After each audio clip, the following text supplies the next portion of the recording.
ar Borisa un Ināras Tetereva fonda atbalstu. Skumīgais stāsts, kas ir izvērties par tādu labu piemēru, kā mēs atkal varam parādīt fonda darbību. Tas ir Elīzes Purmalas piemiņas fonds. Tas viss aizsākās ar 12-gadīgu valmierieti Elīzu Purmali. Pirms gadiem 5 uzsākām ziedojuma vākšanas akcijas. Visā Latvijā arī tika vākt ziedojumi, viņas ārstēšanai bija ļoti smaga slimība. Diemžēl tā slimība ņēma virsroku. Un tas, kas notika, mūsu rīcībā bija vairāk nekā 5000 latu, un mums bija jādomā, ko šo naudu darīt.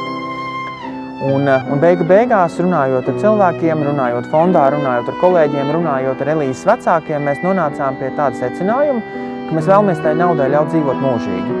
Un tos 5000 latu mēs pievienojām šim fonda neaizskaramajam kapitālam, bet ar tieši šo mērķi, ka no šiem 5000 latu depozītu procentiem mēs katru gadu pērkam vienu vijoli, kuru mēs dāvinam vienam Valmieras mūzikas skolas talantīgiem jaunietim.